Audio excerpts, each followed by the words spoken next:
this matter.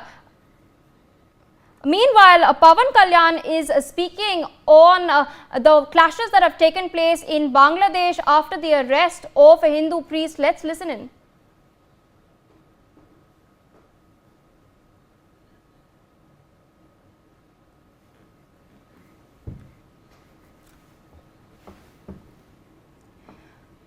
Pawan Kalyan has in fact issued a statement on the detention of ISKCON Bangladesh priest Chinmoy Krishna Das by the Dhaka police. Let's listen in to what he said.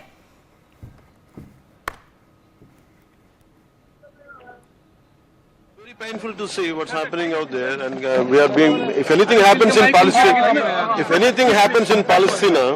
an entire ecosystem will echo their pain, whatever is happening. But when it happens in Bangladesh, no one responds. That's how.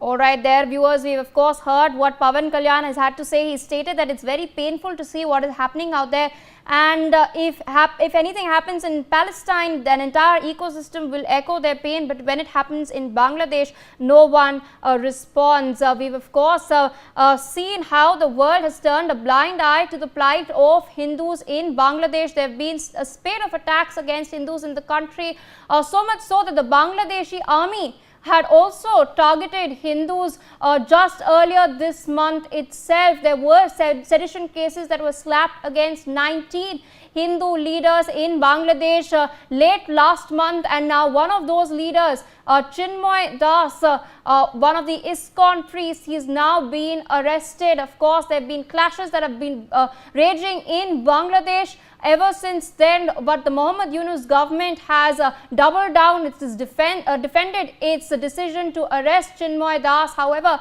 Yunus still goes making empty promises on the international stage that they will be protecting the minorities over there. My colleague Renik Datta with us on the broadcast. Renik, what can you tell us about Pawan Kalyan's latest statement? हाँ एकदम देखिए, जिस तरीके से बांग्लादेश में ISKCON का leader चिन्मय कृष्ण दास को गिरफ्तार किया गया है, उसके बाद ही देखा गया है कि भारत का हर एक कोने से इसका विरोध नजर में आ रहा है। बीजेपी जो लीडर्स है उनकी तरफ से बयान दिया जा रहा है। अभी पवन कल्याण की तरफ से भी पूरा बयान दिया गया है इस बारे में।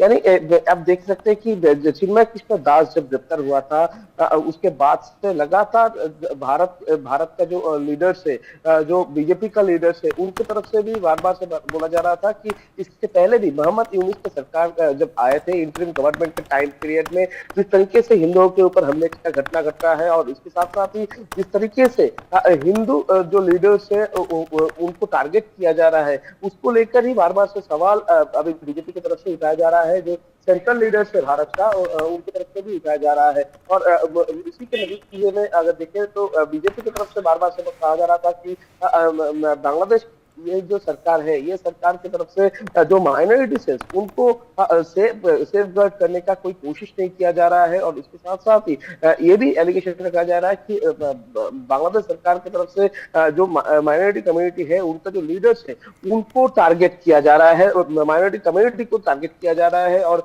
जिस तरीके से उन लोगों के ऊपर हमला हो रहा है, उसको सुरक्षा देने का कोई बंदोबस्त नहीं है। जो लोग हमला कर रहे हैं उसके खिलाफ में कोई एक्शन नहीं लिया जा रहा है। दूसरी तरफ अगर बात किया जाए तो जो लीडर्स है जिनकी तरफ से प्रोटेस्ट किया जा रहा है, उनको टारगेट करके गिरफ्तार किया जा रहा है। जैसे कि चिन्मय कृष्ण दास को भी गिरफ्तार किया गया है। चिन्मय कृष्ण दास का ये गिरफ्तारी को लेकर फिर से एक बार जो पॉलिटिकल चर्चा वो होने लगा है, मगर पॉलिटिकल चर्चा में ये जो बयान आज आया है, इस बयान में भी स्पष्ट है कि जैसे कि वो कह रहे हैं कि दूसरे देशों के अगर कुछ होता है तो भारत की तरफ से प्रतिक्रिया आता है, एक्शन लिया जाता है, मगर बांग्लादेश में जब ये हो रहा है, इस बारे में भारत सरकार की तरफ से कोई पदक्षेप क्यों नहीं लिया जा रहा है, इस बारे में भी एक सवाल आ रहा है। तो कल भी दिखा गया था कि भारत का जो से उनकी तरफ से एक बयान दिया गया था, एक नोटिफिकेशन दिया गया था, जिसमें बांग्लादेश में इस तरीके का जो चिन्मय कृष्ण दास को गिरफ्तार किया गया है, इस बारे में भी चिंता जताया गया था। मगर इसके बाद भी